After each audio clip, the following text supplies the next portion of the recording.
This locomotive has to be one of my more controversial reviews, if not the most controversial review I've done so far, as I really kind of dug in on Bachmann for obvious running issues these engines have had, not to mention the quality issues and of course the high price. And so today we're going to take a look at another company's model of the Alco RS2, which, while a little bit more expensive than even the Bachmann in terms of its full retail price, in my opinion is more than worth it.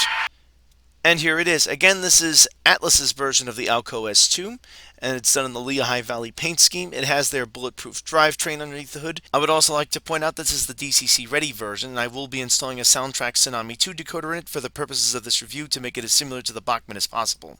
Please also note, as indicated on the side of the box, that this locomotive is for people ages 14 and up, and please view this video accordingly. Here's a somewhat zoomed in shot of the side of the box. Again, that's the item number. And again, the unit is again listed as an S2, something I goofed on with the Bachmann, which was in fact an S2. I accidentally goofed when I titled it originally. I've adjusted it since. And here's the shot of the other side of the box, same story. And that's the original price this unit would have cost in the store as DCC ready. Please note I didn't pay that much. This was again acquired as one of my internet bargain shopping things. Also note that again the locomotive is part of the Atlas Silver line, which indicates that the locomotive is DCC ready, not equipped, as well as not sound equipped, but again, it has the facilities to add it to it if you'd like. And without further ado, let's get the box open and take a good look at her. Again, the details kind of fly off this thing. I'll go into more detail as to what the differences are between this and the Bachmann model we saw in my earlier review on that version of the S2. Again, this locomotive is created with an outside plastic cradle outside of the actual packaging itself. Over here we see the other side of the box, which includes the instructions as well as some basic information on the warranty. Again, the locomotive does not have a lifetime warranty like Bachmann used to have, although to this day no longer has. That's long since gone. As we can see there, it's actually covered by a 90-day warranty instead. That's still pretty decent. Of course, you have to keep the box handy for it. Again, Atlas refers to this as a show box, quote-unquote, meaning that you can basically store the locomotive in it when you're not using it, as the box is completely reusable. I have to admit, I usually just take these and place them in my storage thingies once I'm done using the engine initially. Once I get it actually assembled and running, that's what usually happens to all of my locomotives, just to make them easily accessible. To get into the cradle that these units ship in, we simply remove the outer plastic, as you see me doing right there. Once this is out, we can then remove the first part of the two-sided cradle slash cocoon that the unit is packed in. That reveals, of course, the glossy paint, etc. We also see the two pieces of styrofoam, which we'll now remove next to gain further access to the engine. And now, of course, we need to detach the actual locomotive from the actual plastic mounting point itself. To accomplish this, we need to remove the two Phillips head screws located underneath the locomotive itself, which go directly through the fuel tank of the locomotive. Again, some criticize this method of storing the locomotive in place, but I find it actually is a good alternative. This means that all the detailed parts, such as the end railings and other fine details, can be pre-installed on the engine when it arrives, so you don't have to fiddle with them when you get the engine. And all you have to essentially do is place the locomotive on the tracks, of course in the case of DCC and sound after you've finished programming it. With the screws removed, the locomotive can simply be lifted off the stand slash mount it comes packed on. This allows us to take a really good look at her. We notice how stunningly deep the colors are and how well it contrasts with the paint scheme in general, how bright and vibrant everything is. Underneath we see that the underside has actually been pretty nicely detailed with the air tank reservoirs and the two fuel battery boxes located on either side right there. I believe those are. We also see the Atlas logos indicating very clearly that this unit is manufactured in China, and we see the very clearly visible Atlas drive system with the metal style pickups. I'll go into more detail on those later. All the end rails, bridge, porch railings, etc. all have been coated very nicely in yellow. I'll go into more of the differences on the handrails and grab irons later. We also see the horn is in position. We also note the couplers. These are an unusual hybrid style coupler made by Accumate. There are no springs in them. They connect using magnets only. Sort of a better variation, I think, than the ABS, but not as reliable, in my opinion, than the old school Katy couplers with the springs, but that's just my opinion. On top, we find the horn, which has been carefully put in position, and we also see the smokestack. I believe that's the earlier air-cooled style smokestack on this particular one. These predated the water-cooled turbochargers. I'm sure someone will correct me in the comments if I'm wrong on that. Looking over the rear, we see that the detail is all nicely done. They're very good representation of the door handle right there, if we see. The bars are right there next to the doors. They're not just sort of plastically molded in place as they were in the Bachmann. I'll get a bit more of a contrast that in a little bit later. We also see that the, again, brake hoses are attached. We also have, again, the back railings Overall, just very nicely detailed in terms of the paint and everything else. Again, there's another shot of the black diamond paint scheme that these engines always had. And there we have a shot of the front railings. Again, they're in place, something you won't see in the Bachmann. And speaking of the Bachmann, let's compare and contrast the two very closely together. Again, the Bachmann is the Union Pacific and the Lehigh Valley is the Atlas model. To start with, I'd like to point out these grab irons just ahead of the cab here, where the other sort of side handrail is. If we take a look at the Bachmann, these are completely absent. They're not there at all. The same can be said here on the nose of the locomotive. The grab irons on the front that we see are completely absent from the Bachmann on the left, but here on the Lehigh Valley Atlas unit, they are in fact present. And now I'd like to focus on the truck assemblies themselves. As we see here on the Atlas locomotive, the truck assembly is a very detailed affair with several separately applied details, including the brake cylinder on the top and that sort of support iron in the middle. We also see that the brake cylinder details go all the way straight through to the base of the blunt style truck, as this is called. And we also note the brake shoes on either side, which look very realistic in how they're installed. Even though they're not technically separately applied, they do look very realistic. Moving over to the Bachmann, we can clearly see where the corners were cut. As you can see, the truck design itself is extremely simplified. Nothing is separately applied. It's all pre-molded into the actual assembly, with several details omitted. Again, demonstrating a drastic difference in detail and quality for the prices of these two engines. And now let's get down to business. Again, as I mentioned, this locomotive is in fact DCC ready, not DCC and sound equipped. And for the purposes of this test, again, I want to install DCC and sound in it.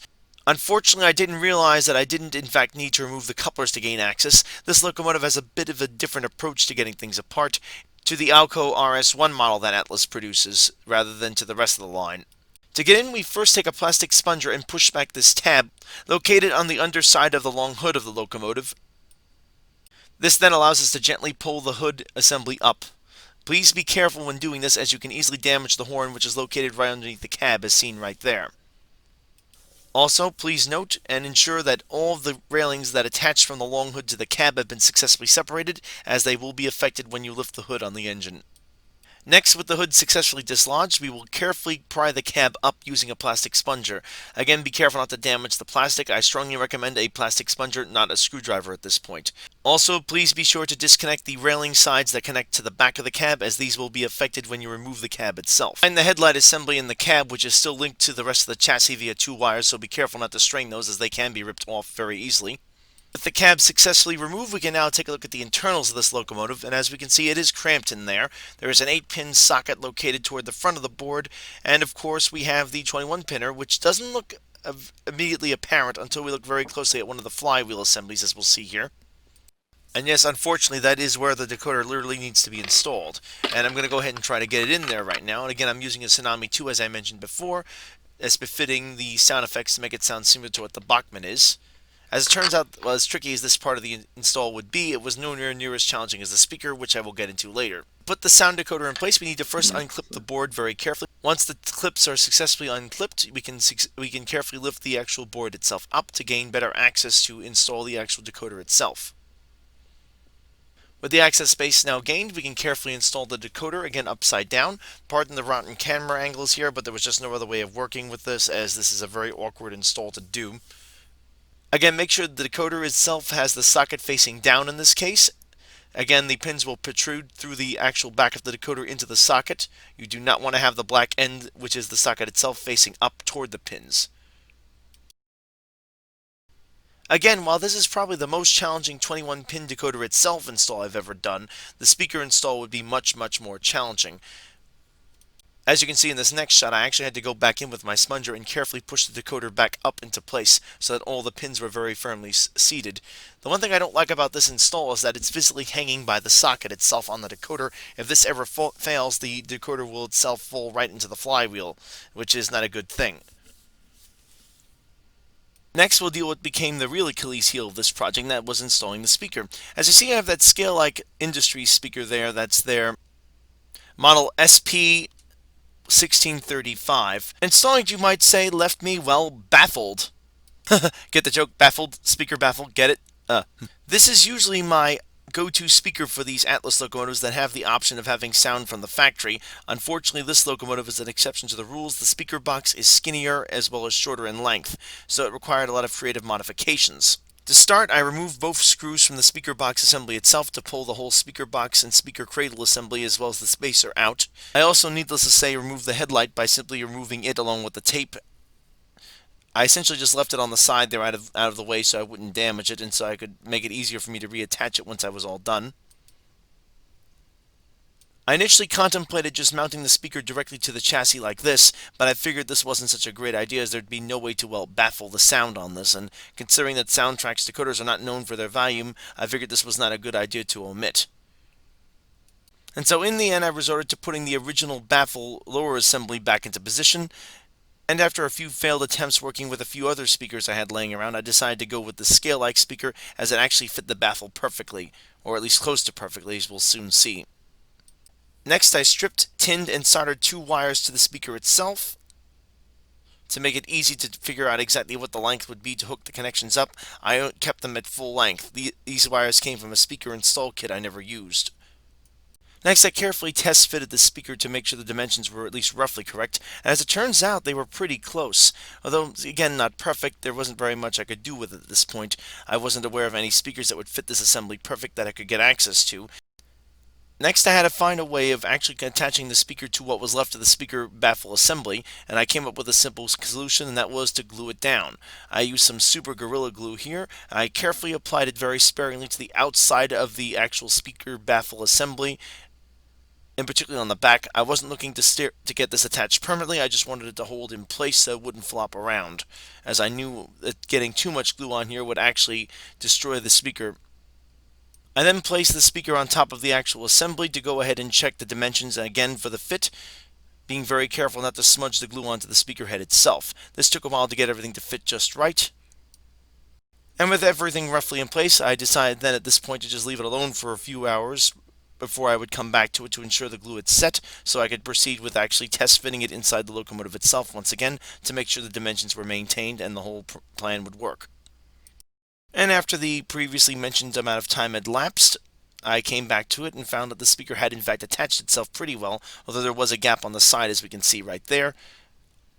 I wasn't about to rip the assembly apart again as it was hard enough to get it to sit in as well as it did, so I simply used Scotch tape to seal it up as much as possible. I know this will probably affect the sound quality, but I wasn't about to take another chance with the super glue, and I just didn't have anything else to work with. Next, I stripped and tinned the other ends of the wires so they could be connected to the actual circuit board connections. That's the speak connections, plus and minus you see right there. I also treated the plus and minus speak connections with a little flux to ensure the solder would stick correctly to them. Next, I inserted the actual wire itself into position and applied some solder to fill the hole. I repeated this step to get the other wire connected. And with the 2 speaker wires now successfully soldered into place, it was time to attach the light to the top of the speaker and carefully button everything up. Note, before you put the shell on, please be sure that you have pulled the 8-pin plug, something I goofed on here as you see me making up for and having to go back and do a few other steps again to get everything set up. Also take great care to ensure the railings are not blocking the shell as you slide it into place.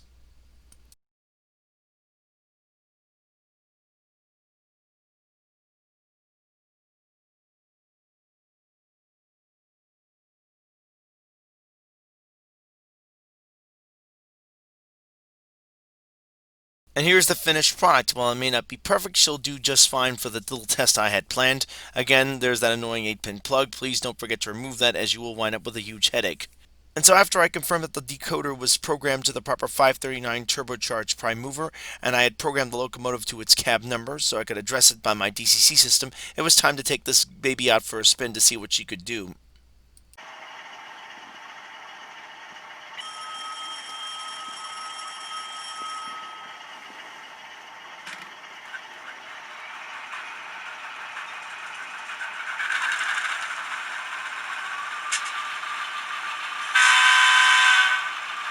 Note the unfortunate blue hue that emanates from the cab. This is unfortunately due to the Tsunami 2 decoder, which unfortunately has a status light that is blue. I can see now why Atlas most likely chose to go with the Loc Sound decoder, as it doesn't have one of these lights, and not the Soundtrack's decoder, which does. As you can see, the locomotive exhibited great crawling abilities right out of the box.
We also note that the locomotive had a tendency to stop every so often for a strange reason.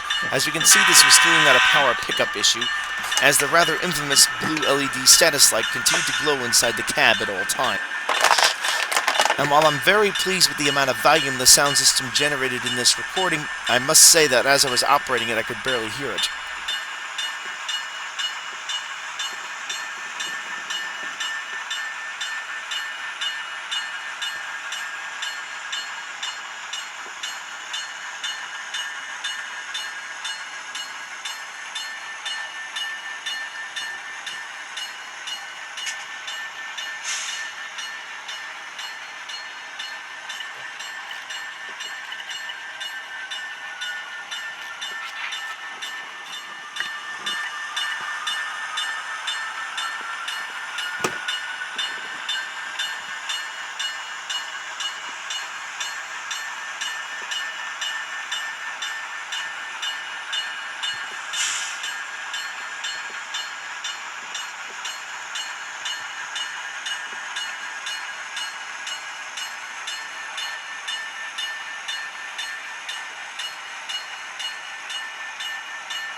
Again, we noticed the locomotive came to a stop for a second, but the LED status light inside the cab, which is on top of the decoder, stayed illuminated, indicating the power was kept on.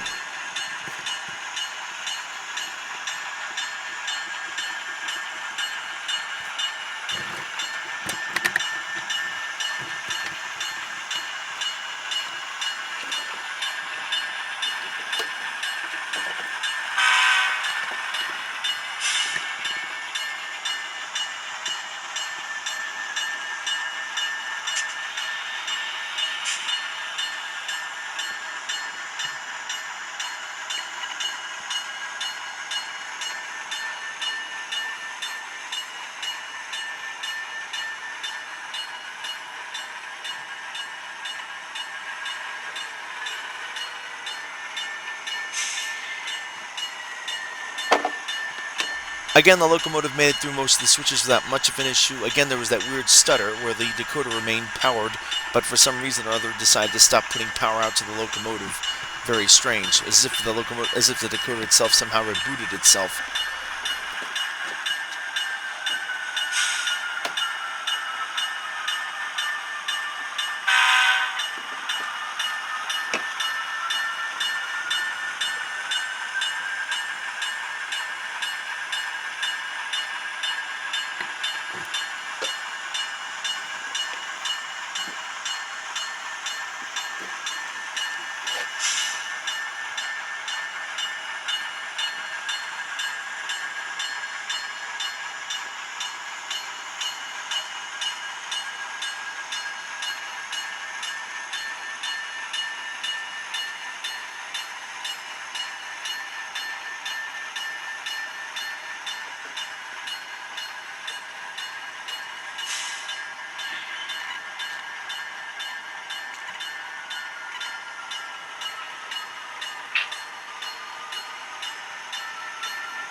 The reason I believe for the much more improved, while still not perfect, performance of this locomotive is the basic yet very ingeniously designed contact system that the Atlas uses. As we see, the Bachmann system relied on these prehistoric wheel wipers that, as you can see by this shot, were completely out of shape by this point, even though the engine had barely been run.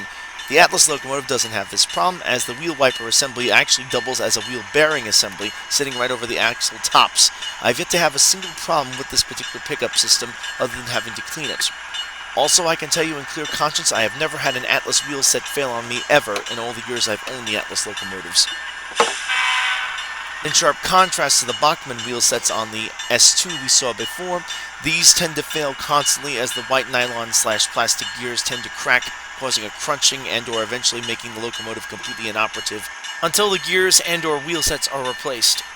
I've also heard from one of my fellow YouTubers that commented on the S2 video that these also have insulator problems, apparently. I haven't experienced those myself, but I wouldn't be surprised considering the quality control issues that model suffered with.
I chopped this failure up to some sort of weird decoder behavior issue, as the engine had power and then suddenly all at once lost it despite not going anywhere.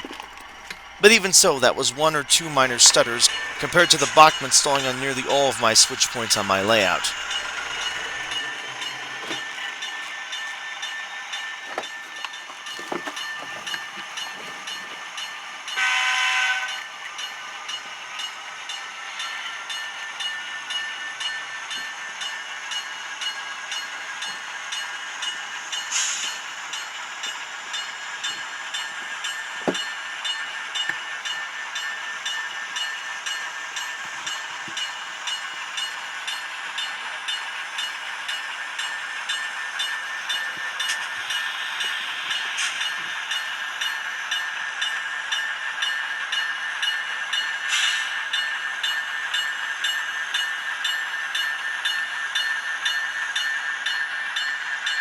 And just to make sure that was a fluke, let's try that again.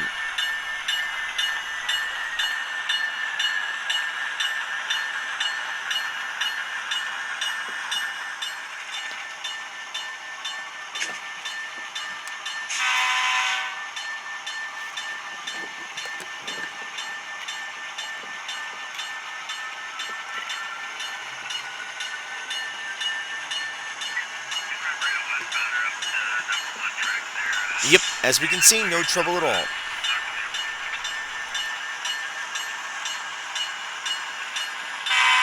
Except for that minor strange stutter, which seemed to have come out of nowhere again.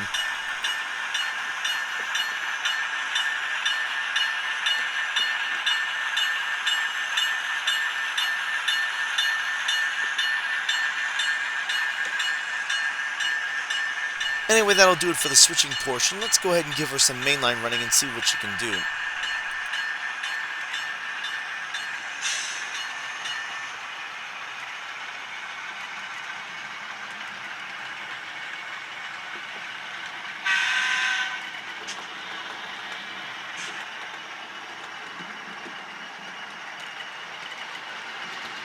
Notice how quiet the locomotive runs in this next shot.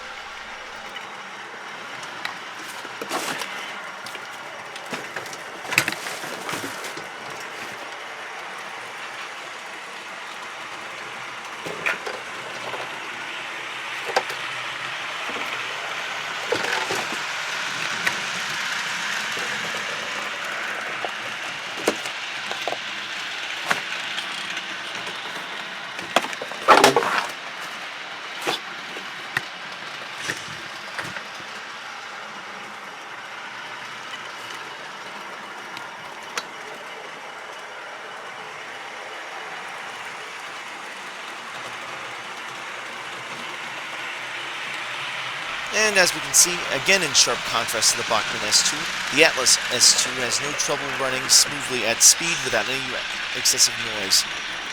In fact, it pretty much lacks any noise at all.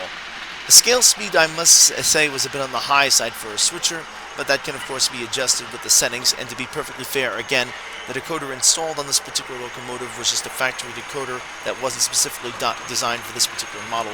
It was designed to fit several different Alco models, and so it therefore would need to be programmed to get just the right response.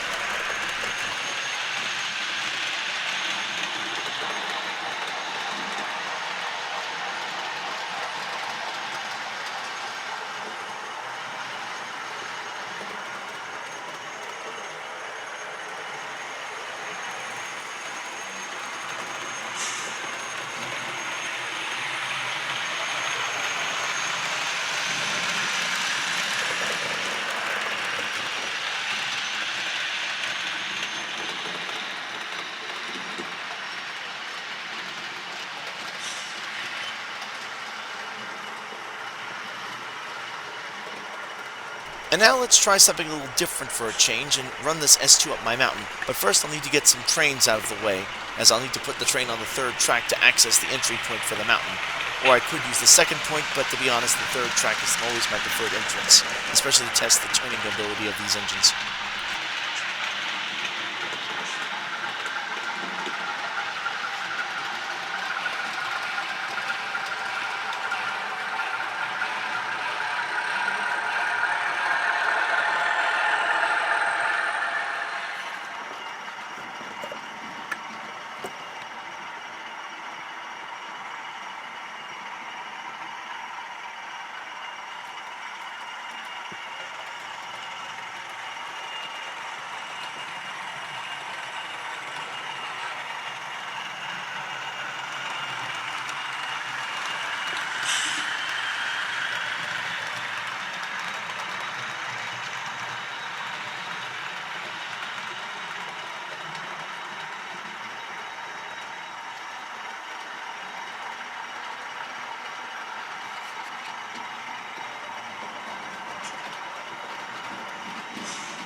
And as we see, the Atlas S2 had no trouble shoving this short, oddball train up and over the mountain range.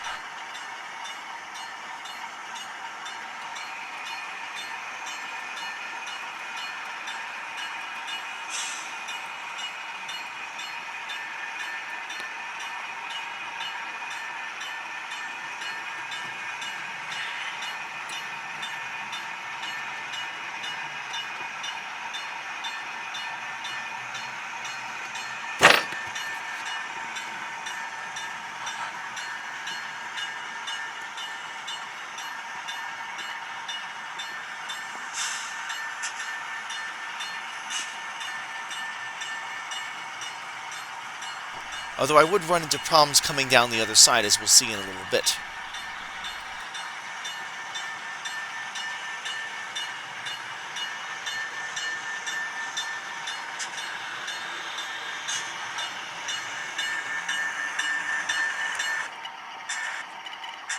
What the heck?